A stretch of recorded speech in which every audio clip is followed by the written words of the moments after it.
NB news देख रहे हैं आप और मैं हूं आपके साथ मुस्कान। स्वागत है आप सभी का राजधानी लाइव में। तो बात सबसे पहले राजधानी दिल्ली की करेंगे, जहां पर दिल्ली में कोविड-19 और ओमिक्रॉन की रफ्तार से हाहाकार मचा हुआ है।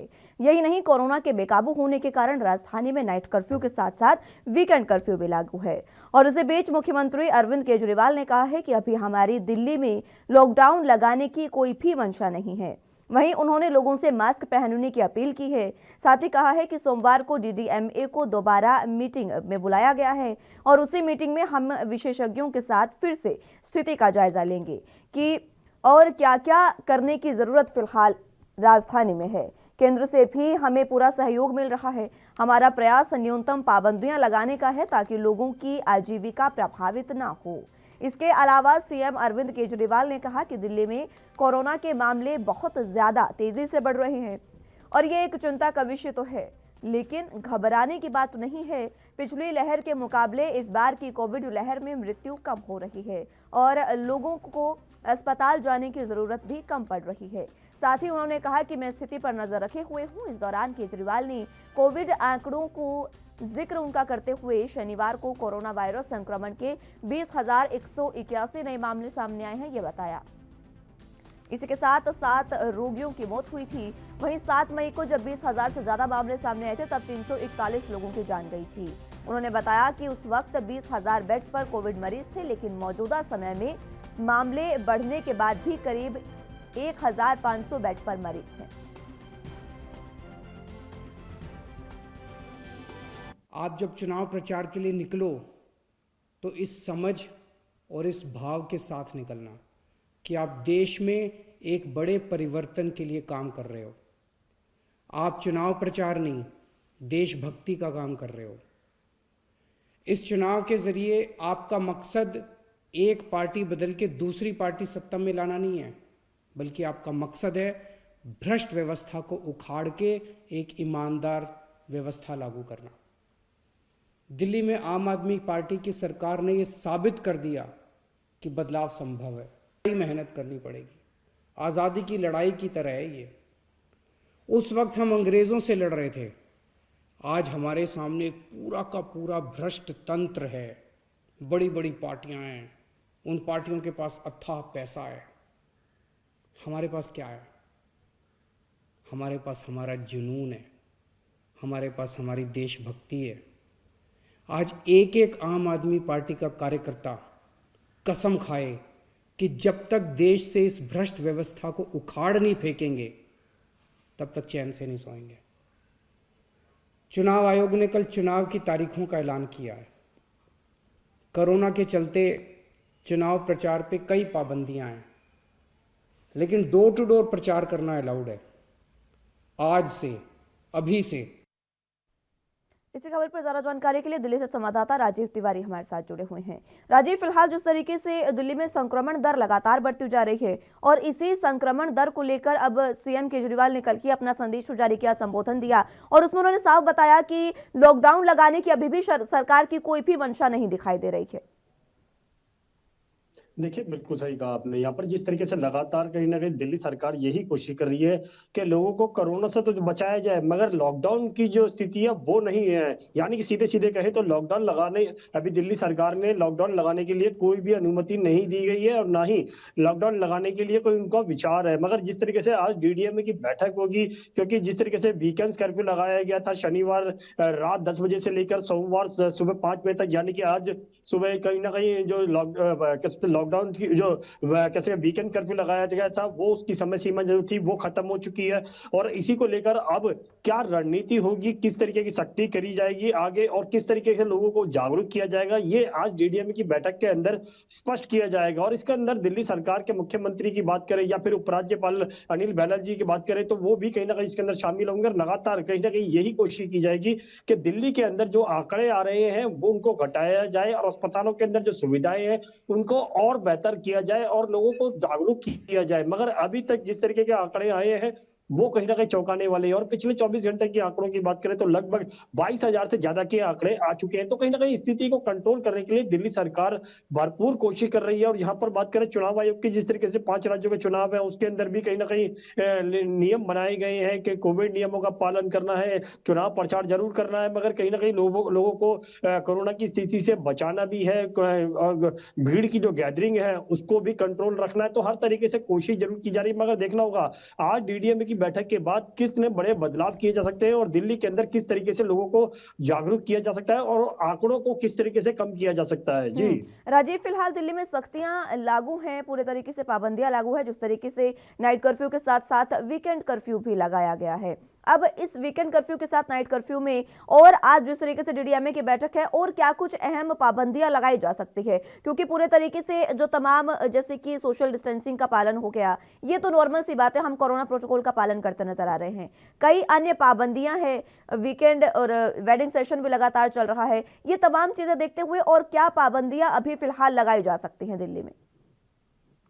देखिए, बिल्कुल सही कहा आपने। यहाँ पर बात करें दिल्ली डीडीएमए की बैठक के द्वारा कहीं न कहीं कुछ और पाबंदियाँ लगाई जा सकती है, जो कह सकते हैं मेट्रो के अंदर इस पूरी पूरी सीटिंग के साथ-साथ कहीं बैठने की अनुमति दी गई थी, शायद उसमें भी अब कटौती की जा सकती है। यानी कैसे कहीं 50% की गैदरिंग के साथ-साथ मेट्रो सेवाएँ भी चला जा सकती हैं। डीटीसी बसों की बात करें तो डीटीसी बसों के अंदर भी 50% गैदरिंग के साथ ही लोग सफ़र कर सकते हैं। मगर बात करें जिस तरीके से इमरजेंसी सेवाओं की, तो वो सुचारू रूप से चालू रहेंगी। लगातार किसी को भी कोई इमरजेंसी होती है तो उसके अंदर जरूर आने जाने की अनुमति होगी, मगर उनके जो अस्पताल की पेपर होंगे या फिर क्या है आई कार्ड होंगे या फिर उनको अनुमति जरूर दी जाएगी। मगर जो बात करें आज की सख्ती के बाद में, यानी कि आज की बैठक जो होगी उसके बाद में क्या सख्ती की जा सकती है, लगातार कहीं ना कहीं ये भी प्रयास लगाए जा रहे हैं कि मार्केटों के अंदर जो ऑड इवन लागू किया गया था वो सुचारू रूप से चालू रहेगा। नाइट कर्फ्यू की बात करें तो नाइट कर्फ्यू भी लगातार जारी रहेगा, मगर दिल्ली सरकार अभी और कुछ बदलाव कर सकती है। जिस तरीके से मार्केटों के अंदर जो भीड़ है उसको कंट्रोल करने के लिए एसडीएम की टीम की बात करें या फिर कहें दिल्ली पुलिस की टीम की बात करें, उनको और अधिकार दिए जा सकते हैं और सख्ती बरतने के लिए कहा जा सकता है। मगर देखना होगा कि आज डीडीएमए की बैठक के बाद में किस तरीके की बदलाव किए जा सकते हैं और कितनी बड़ी सख्ती की जा सकती है। मगर लगातार वैक्सीन की प्रक्रिया को लेकर भी कहीं ना कहीं बात की जा रही थी कि वैक्सीन की प्रक्रिया बढ़ाई जाए। बच्चों के लिए वैक्सीन, 15 साल के बच्चों के लिए भी कहीं ना कहीं वैक्सीन की डोज मिलती हुई नजर आ रही है। और आज से कहीं ना कहीं जो 60 साल के ऊपर के लोग हैं या फिर जो मेडिकल सुविधाओं से जुड़े हुए लोग हैं, उनको कहीं ना कहीं आज बूस्टर डोज भी दी जाएगी। आज से उसकी शुरुआत भी की जा रही है। तो हर तरीके से कोशिश जरूर की जा रही है केंद्र सरकार के द्वारा भी और दिल्ली सरकार के द्वारा भी। मगर देखना होगा आज की बैठक से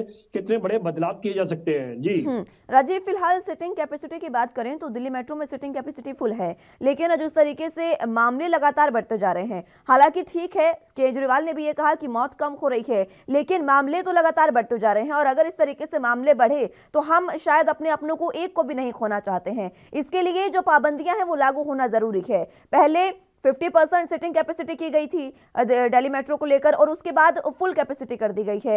ये कहीं ना कहीं लापरवाही का जो अंजाम भुगत सकते हैं हम। क्या वाकई अब जिस तरीके से डीडीएमए की बैठक है उसमें इस पर फैसला लिया जा सकता है?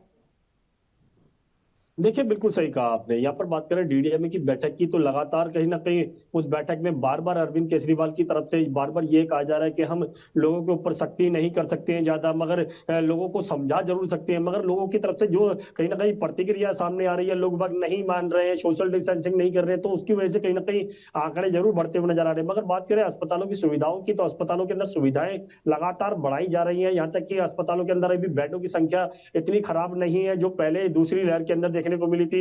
लगातार कहीं ना कहीं लोगों के अंदर सिम्टम जरूर है, मगर वो हल्के सिम्टम है, उसको कहीं ना कहीं घरों के अंदर यानी कि होम क्वारंटाइन के द्वारा ही ठीक करने की कोशिश की जा रही है। मगर लगातार कहीं ना कहीं जो जनता नियमों का पालन नहीं कर रही है, उनके लिए कहीं जरूर कहा जा रहा है कि थोड़ी बहुत सख्ती जरूर की जा रही है, मगर वो भी कहीं ना कहीं अगर नियमों का पालन करें, सोशल डिस्टेंसिंग बना के रखें, तो कहीं ना कहीं थोड़ी बहुत राहत जरूर मिल सकती है। मगर बात करें मेट्रो सेवाओं की और डीटीसी बसों की सेवाओं की, उसके अंदर कहीं ना कहीं कटौती जरूर की जा सकती है। उसके अंदर कहीं ना कहीं जो 50% गैदरिंग के साथ साथ बाद लोगों को अनुमति जरूर दी जा सकती है, मगर जिस तरीके से पूरी सीटिंग के साथ बैठने की अनुमति दी गई थी उसको जरूर कम किया जा सकता है। मगर देखना होगा आज बैठक के अंदर मेट्रो सेवाओं को कम किया जाएगा और डीटीसी बसों को सेवाओं को कम किया जाएगा, या फिर इसी तरीके से फुल सीटिंग के साथ साथ बैठने की अनुमति दी जारी रहेगी। मगर कहीं ना कहीं नाइट कर्फ्यू की बात करें तो नाइट कर्फ्यू बिल्कुल लगातार जारी है और लगातार उसके लिए भी कहीं ना कहीं कोशिश की जाएगी आगे भी कहीं ना कहीं ये नाइट कर्फ्यू जारी रहे ताकि लोगों को सोशल डिस्टेंसिंग के दायरे में रखा जाए। मगर कहीं ना कहीं जो लोगों की तरफ से लापरवाही है उसको कहीं ना कहीं जागरूक करना होगा, लोगों को समझाना होगा कि किस तरीके से मास्क लगाना है, क्या किस तरीके से अपने आप को सोशल डिस्टेंसिंग के दायरे में रखना है, यह बहुत जरूरी है। अगर नहीं तो फिर अन्यथा दिल्ली सरकार के पास एक ही सॉल्यूशन रह जाएगा, वो है कंप्लीट लॉकडाउन। मगर दिल्ली सरकार ने उसके लिए भी अभी दिया है कि हम कंप्लीट लॉकडाउन लगाने की स्थिति में नहीं है ताकि जो आंकड़े बढ़ रहे हैं उसको कंट्रोल करें और लोगों को समझा सकें। जी राजीव, फिलहाल जिस तरीके से लगातार वैक्सीन के दोनों डोज फिलहाल दिल्ली में आधे से ज्यादा आबादी को दी जा चुकी है, दोनों डोज दी गई है, लेकिन बावजूद उसके दोनों डोज का असर कहीं ना कहीं ओमिक्रॉन वेरिएंट पर नहीं दिख रहा है। इसी के लिए अब प्रिकॉशन डोज और बूस्टर डोज आज से लागू हो रही है। किस तरीके के फिलहाल दिल्ली में स्थितियां हैं इसको लेकर? देखिए बिल्कुल सही कहा आपने। यहाँ पर बात करें जिस तरीके से दोनों डोज की तो लगभग 62% के करीब दोनों डोज जो है पूरे भारत में लगाई जा चुकी हैं और लगभग काफी कह सकते हैं 80% के करीब जो है वो पहली डोज मिल चुकी है लोगों को। मगर बात करें जिस तरीके से डोज की यानी कि दोनों डोजों की लगने के बावजूद भी जो ओमिक्रॉन के जो लक्षण है या फिर कहें ओमिक्रॉन जो है वो भी बढ़ता हुआ नजर आ रहा है। इसी को लेकर कहीं ना कहीं अब बूस्टर डोज की भी तैयारी की गई है और आज से उसकी कहीं ना कहीं प्रक्रिया स्टार्ट हो चुकी है और लगातार कहीं ना कहीं वैक्सीन सेंटरों की बात करें तो लगातार जो बूस्टर डोज के लिए लोग जो है वो भी लगातार वैक्सीन सेंटरों पर जाते हुए नजर आ रहे हैं। वैक्सीन सेंटरों पर लगातार कहीं ना कहीं जो लोगों ने रजिस्ट्रेशन कराया था वो भी पहुंच चुके हैं। मगर लगातार कहीं ना कहीं दिल्ली सरकार बार बार यही कोशिश कर रही है कि बूस्टर डोज हो या फिर कहें वैक्सीन की दोनों डोज हो वो कहीं ना कहीं वायरस का असर जो है वो कम करती हुई नजर आए। मगर जनता भी कहीं ना कहीं यही चाहती है कि जब दोनों डोज लग चुकी है तो फिर बूस्टर डोज की जरूरत की है। ओमिक्रॉन का जो असर है वो दोनों डोज पर क्यों नहीं बढ़ता हुआ नजर आ रहा है, ये सवाल जरूर है मगर केंद्र सरकार से भी और दिल्ली सरकार से भी। मगर कहीं ना कहीं सरकारें अपनी तरफ से पूरी कोशिश कर रही है और लगातार कहीं ना कहीं जनता भी सहयोग करती हुई नजर आ रही है। मगर देखना होगा कि आज की बैठक से और कितने बड़े बदलाव किए जा सकते हैं बूस्टर डोज को लेकर भी और कहीं ना कहीं जो आने वाली रणनीति होगी कि बूस्टर डोज के बाद में जो 60 साल के उम्र के जो नीचे के लोग हैं उनके लिए भी क्या बूस्टर डोज दी जाएगी, ये भी सवाल बनता है। मगर देखना होगा कि आज बैठक में कितने बड़े बदलाव किए जा सकते हैं। जी ठीक है। और इसी के साथ राजीव देखिए, फिलहाल बहुत सारी पाबंदियां दिल्ली में लागू है, बूस्टर डोज आज से दी जा रही है। वैक्सीनेशन सेंटर्स पर किस तरीके का हाल है, क्योंकि फ्रंटलाइन वर्कर्स को भी बूस्टर डोज दी जा रही है और स्वास्थ्य कर्मियों को भी बूस्टर डोज दी जा रही है। सेंटर्स पर किस तरीके के हालात देखने को फिलहाल मिल रहे हैं? देखिए बिल्कुल सही कहा आपने। यहाँ पर बात करें वैक्सीन सेंटरों की बात करें तो कहीं ना कहीं जो क्या कहते हैं कोरोना योद्धा हैं यानी कि डॉक्टर हुए, मेडिकल के और डिपार्टमेंट के लोग हुए, पुलिसकर्मी हुए या फिर कहें सिविल डिफेंस के जवान हुए, इन सबको वैक्सीन की जो बूस्टर डोज है वो आज मिलनी स्टार्ट हो चुकी है। 60 साल से ऊपर के लोग जो है जो अस्पतालों के अंदर इलाज करा रहे हैं या फिर 60 साल से ऊपर के लोग हैं उनको बूस्टर डोज दी जा रही है। वैक्सीन सेंटरों की बात करें तो वैक्सीन सेंटरों पर लगातार कहीं ना कहीं जिन्होंने लोगों ने रजिस्ट्रेशन करा लिया था वो आज जाते हुए नजर आ रहे हैं। यहाँ तक कि वैक्सीन सेंटरों पर लगातार कहीं ना कहीं लोगों की कोशिश है कि वो उनको भी बूस्टर डोज मिले। मगर जो 60 साल से नीचे के लोग हैं वो भी यही चाहते हैं कि बूस्टर डोज उनको भी मिले ताकि जो ओमिक्रॉन का खतरा है या फिर कोरोना का खतरा है वो भी कम होता हुआ नजर आए। मगर देखना होगा क्या 60 साल से नीचे के लोगों के लिए सरकारें कितना बड़ा कदम उठा सकती है। मगर दिल्ली सरकार ने स्पष्ट कर दिया कि केंद्र सरकार का भरपूर सहयोग उनको मिलता हुआ नजर आ रहा है। जी ठीक है राजीव, बहुत शुक्रिया आपका हमारे साथ जुड़ने के लिए और तमाम अहम जानकारी के लिए। चलिए अगली खबर की ओर बढ़ते हैं। संयुक्त समाज मोर्चा की रविवार को चंडीगढ़ में एक अहम बैठक हुई जिसमें पंजाब चुनाव में मोर्चा के होने वाले संभावित उम्मीदवारों को लेकर चर्चा की गई है। बैठक में तय किया गया कि इसी हफ्ते सभी उम्मीदवारों पर फैसला हो जाएगा। 2 दिन में एसएसएम प्रत्याशियों की पहली सूची जारी करेगा। मोर्चा के किसान नेता बलबीर राजेवाल ने बताया कि चुनावी प्रक्रिया को पूरा करने के लिए 3 समितियों का गठन किया गया है। चुनाव की सभी गतिविधियां मोर्चा लुधियाना में बनाए जा रहे मुख्यालय से संचालित करेगा। किसान भवन में आयोजित हुई मोर्चे की बैठक के बाद बलबीर राजेवाल ने पत्रकारों से वार्ता करते हुए बताया कि मोर्चा ने चुनाव को लेकर सभी तैयारियां पूरी कर ली हैं। विधानसभा चुनाव में टिकटों के आवंटन के लिए छटनी कमेटी गठित की गई है। इसके अलावा एक संसदीय बोर्ड का भी गठन किया गया है। चुनाव में घोषणा पत्र बनाने की जिम्मेदारी मैनिफेस्टो कमेटी को दी गई है।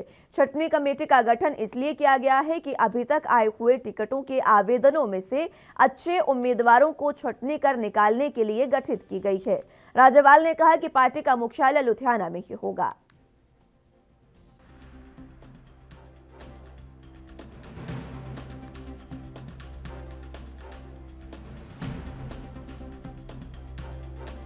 तो संयुक्त समाज मोर्चा की ओर से कल जिस बैठक का आयोजन हुआ उसमें किसान नेता बलबीर राजेवाल ने उसके बाद प्रेस कॉन्फ्रेंस कर जनता को तमाम चीजें बताई। उन्होंने कहा कि 3 समितियों का गठन किया गया है और आगामी विधानसभा चुनाव एसएसएम अपने पूरे तरीके से पूरे बल के साथ लड़ेगी। और इसी जो 3 समितियों का गठन किया गया है इसमें 3 समितियां छटनी समिति, संसदीय बोर्ड समिति और इसी के साथ मैनिफेस्टो समिति है।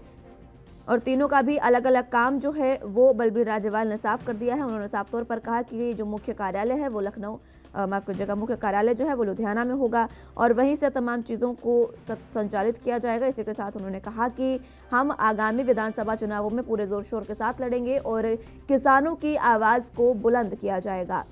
संयुक्त समाज मोर्चा जो पार्टी का गठन बलबीर राजेवाल ने जिसका गठन किया था उसमें उन्होंने अब उम्मीदवारों की सूची जल्द ही जारी करने की बात कही है। उन्होंने साफ तौर पर कहा कि 3 समितियां गठित कर दी गई हैं, तीनों को काम पर लगा दिया गया है और तीनों समितियों का काम जब पूरा होगा उसके बाद जल्द ही इस पर उम्मीदवारों की सूची जो है वो जारी कर दी जाएगी। इसी खबर पर ज्यादा जानकारी के लिए दिल्ली से चंडीगढ़ से संवाददाता अमित हमारे साथ जुड़े हुए हैं। अमित, फिलहाल जिस तरीके से बलबीर राजेवाल ने तमाम जानकारी दी है, 3 अलग अलग समितियों का गठन किया गया है, वो कह रहे हैं कि जल्द ही जो उम्मीदवार हैं उनका ऐलान कर दिया जाएगा, लेकिन फिलहाल एसएसएम जो है कितनी सक्रिय दिख रही है पंजाब में? देखिए, अगर हम बात करें कि संयुक्त समाज मोर्चे की हम बात करें तो काफी ज्यादा एक्टिव नजर आ रही है। बेसिकली हम कहें कि किसान जत्थेबंदियों की ये दूसरी पार्टी होगी। पहली हम पार्टी की बात करें तो गुरनाम सिंह चिड़ोनी की संयुक्त संघर्ष पार्टी है। तो ये 2 पार्टियां हैं जो पंजाब में किसानों को रिप्रेजेंट करते हुए इलेक्शन के लिए खड़ी हुई हैं और अब इन दोनों पार्टियों के बीच में अलायंस की बातें शुरू हो चुकी है। इसके ऊपर खुद गुरनाम सिंह चिड़ोनी ने भी सहमति जता दी है कि हम लोग अपने अलायंस की बात करें। अब इससे पहले अगर हम कहें कि बलबीर राजेवाल के साथ आम आदमी पार्टी के अलायंस की बात चल रही थी, बार बार ये बात उठ के आ रही थी कि राजेवाल खुद आम आदमी पार्टी में शामिल हो सकते हैं, जिसका उन्होंने सीधे तौर पे खंडन कर दिया। उन्होंने कहा था कि माहौल बनाया जा रहा था ताकि उनके ऊपर प्रेशर आए ताकि वो आम आदमी पार्टी ज्वाइन करे, पर इसके ऊपर उन्होंने फिर क्लियरेंस दी थी कि ऐसा कोई प्लान नहीं है। पर अब सवाल ये आता है कि फिर किसानों ने खुद इलेक्शन लड़ने का जो फैसला लिया था उसके बाद क्या डिसीजन हुआ। कल अगर हम कहें कि किसान भवन में एक मीटिंग चली थी जिसमें खुद गुरनाम सिंह चिड़ोनी पहुंचे थे और राजेवाल पहुंचे थे। इन्होंने आपस में मिलकर डिस्कशन की गई थी कि क्या क्या पॉइंट्स रहने वाले, किन किन मुद्दों के ऊपर चुनाव हो सकते हैं, किन किन मुद्दों के ऊपर सहमति बन सकती है। क्योंकि दोनों ही पार्टियों ने अपने अपने लेवल पे 117 की 117 सीटों पे इलेक्शन कंटेस्ट करने का फैसला ले लिया है। तो बलबीर राजेवाल बताते हैं कि हमने अपनी हेड ऑफिस लुधियाना में बनाने का शुरू कर दिया है प्रोसेस, वहां पर ये सारा समीकरण होगा, सब कुछ डिसाइड होगा और जल्द ही जो जो कैंडिडेट्स सिलेक्ट होंगे उनका नाम अनाउंस किया जाएगा। पर अब सवाल ये उठता है कि इलेक्शंस में कुछ समय रह चुका है, कोड ऑफ कंडक्ट लागू हो चुका है और डेट्स भी आ चुकी है। तो अब ये देखना होगा कि और कितने डिले कर सकेंगे किसान मोर्चे, क्योंकि देखिए अलायंस की बात शुरू हो चुकी है। अब अलायंस में फिर मीटिंग्स होनी है, फिर डिस्कशन होनी है, फिर कैंडिडेट्स के ऊपर अगर हम कह सकते हैं कि ओपिनियन दिए जाएंगे कि ये हमारा कैंडिडेट है, यहाँ से इतना स्ट्रॉन्ग है, ये आपका कैंडिडेट है, यहाँ से इतना स्ट्रॉन्ग है। तो इन सब चीजों के ऊपर चर्चा होगी। तो अब ये देखना होगा रेशियो क्या बनता है, क्योंकि दोनों ही किसान जथेबंदियां हैं, दोनों ही किसान जथेबंदियों से बनी पार्टी है और दोनों को ही किसानों का सपोर्ट है। तो अब सवाल ये उठता है कि किसको ज्यादा सपोर्ट मिल रहा है, क्योंकि अगर हम देखें गुरनाम सिंह चिड़ोनी की पार्टी की भी हम कंसीडर करते हैं, खुद वो हरियाणा से है और हरियाणा उनका उसके बाद भी काफी ज्यादा इन्फ्लुएंस अब पंजाब में देखने मिल रहा है। वही बलबीर राजेवाल की पार्टी की हम बात करते हैं तो किसान जथेबंदियां सभी पंजाब से और पंजाब में उनका ज्यादा इन्फ्लुएंस ऑल ओवर देखने मिलेगा। तो सीट शेयरिंग रेशियो के ऊपर थोड़ी देखना होगा किसको ज्यादा प्रायोरिटी मिलती है, किसको कम मिलती है और किस लेकिन किस के फिलहाल कैंडिडेट्स को अमित क्या समझने उनकी वाली प्रेफर्ड बात स्पॉट ये मिलते भी हैं। होगी कि दोनों ही ये जो मोर्चे हैं ये किसान समर्थित हैं, किसान इनको समर्थन दे रहे हैं, लेकिन आगामी जो विधानसभा चुनाव है अभी देखिए कुछ ही समय शेष रह गया है, क्योंकि आचार संहिता भी लागू है, कोड ऑफ कंडक्ट जो लगा हुआ है उसके बाद अब ज्यादा समय शेष नहीं रह गया है। इतने समय में समीकरण आप क्या देख रहे हैं, क्या वाकई किसान सही मायने में इन दोनों मोर्चों के साथ साथ है और आगामी विधानसभा चुनावों में अगर पूरे तरीके से यह मोर्चा सक्रिय रहता है तो कांग्रेस और बाकी दलों पर किस तरीके का प्रभाव हम देख सकते हैं? देखिए, पूरी तरह से किसानों का सपोर्ट तो हम कह सकते हैं कि नहीं है इन अगर ये पार्टियों के पास, क्योंकि खुद आप देख सकते हैं कि सभी जो जत्थेबंदी है सब मिलकर भी एग्जैक्टली एक पार्टी नहीं बनी है, सबने अलग अलग जत्थेबंदियां बनाई है।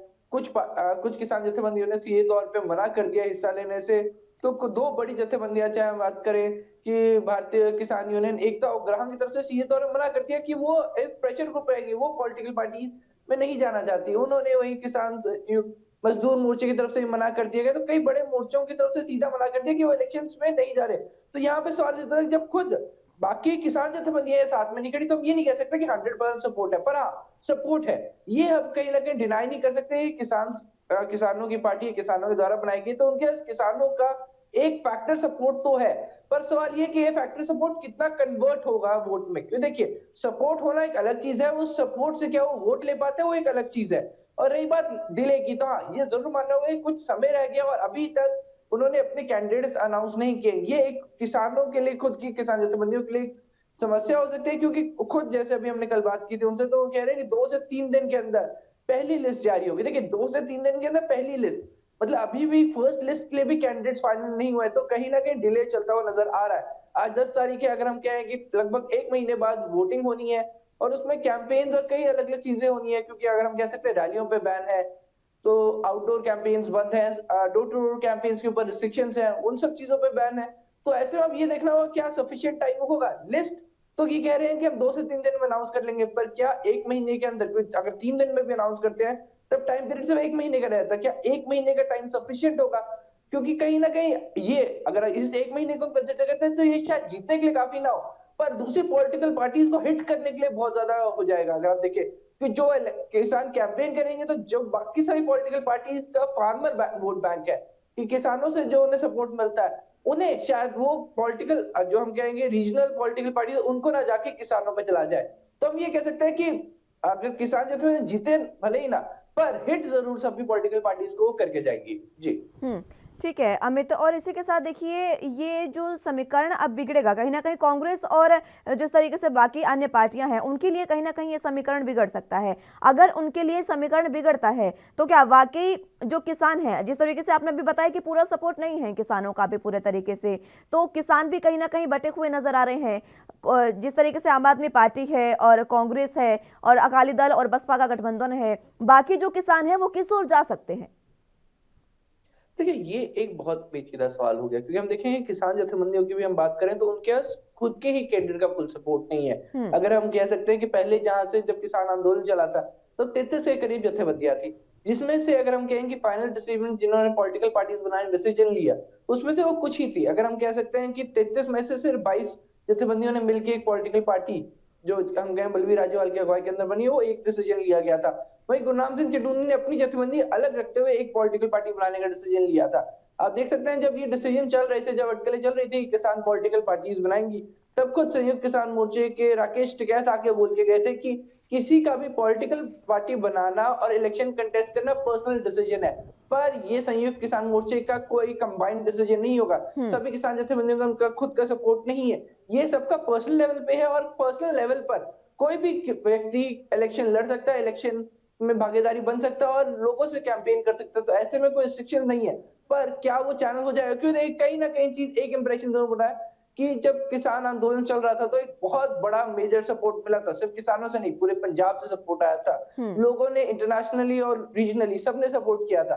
पर अब वही चीज को शायद किसान जो जत्थेबंदियों जिन्होंने मिलकर डिसाइड किया कि वो पॉलिटिकल पार्टी बनाएंगे, तो ये उम्मीद कर रहे हैं कि वो जो सपोर्ट पहले मिला था उसे वो वोट में कन्वर्ट कर ले, पर क्या वो कन्वर्ट होगा, ये एक बहुत बड़ा सवाल अभी भी बना हुआ है। जी ठीक है अमित, बहुत शुक्रिया आपका हमारे साथ जुड़ने के लिए और तमाम अहम जानकारी के लिए। तो अगली खबर की ओर बढ़ जाते हैं। महाराष्ट्र से ये खबर है जहां पर स्वास्थ्य मंत्री राजेश टोपे ने कहा है कि राज्य में 40,000 से ज्यादा केस लगातार सामने आ रहे हैं और कोरोना का कहर लगातार महाराष्ट्र में बढ़ता जा रहा है। और इसी को लेकर महाराष्ट्र के स्वास्थ्य मंत्री राजेश टोपे ने कहा है कि राज्य में 40,000 से ज्यादा कोरोना मरीज पॉजिटिव पाए जा रहे हैं। इसी कड़ी में स्वास्थ्य मंत्री राजेश टोपे ने मीडिया से बात करते हुए कहा कि हम तीसरी लहर की चपेट में आ चुके हैं, हमें पूरी तरीके से अब सावधानी बरतनी चाहिए। लोगों को लापरवाही के चलते संक्रमण प्रतिदिन बढ़ रहा है। बृहन मुंबई महानगर पालिका सहित महाराष्ट्र सरकार ने अपनी कमर कस ली है। लोगों को भी सावधानी और नियमों का पालन करना चाहिए, अन्यथा और भी सख्त कदम उठाने पड़ सकते हैं। उन्होंने बताया 24 घंटे में मुंबई में 19,474 नए मामले आए हैं, जिसे लेकर बृहन मुंबई नगर पालिका सहित महाराष्ट्र सरकार नियमों को सख्त करने के लिए पुलिस अधिकारी सहित मनपा कर्मचारियों को आदेश भी जारी कर रही है। लगातार बिगड़ रहे हालात को सुधारने के लिए हर संभव प्रयत्न किया जा रहा है, लेकिन कहीं से भी कोई राहत मिलती नजर नहीं आ रही है।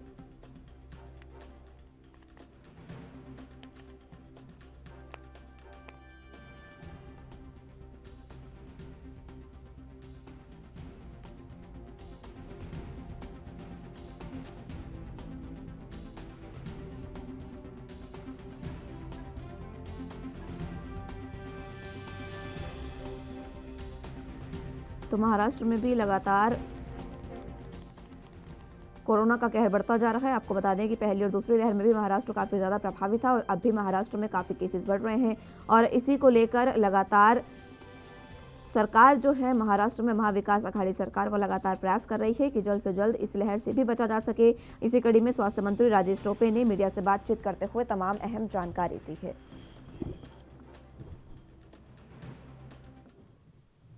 इसी खबर पर ज्यादा जानकारी के लिए मुंबई से संवाददाता मुरारी सिंह हमारे साथ जुड़ चुके हैं। मुरारी, फिलहाल स्वास्थ्य मंत्री ने तमाम जानकारियां दी हैं। उन्होंने बताया कि अगर लापरवाही नहीं रुकी तो कहीं ना कहीं नियम और सख्त करने होंगे। फिलहाल कोरोना के क्या कुछ हालात हैं महाराष्ट्र में?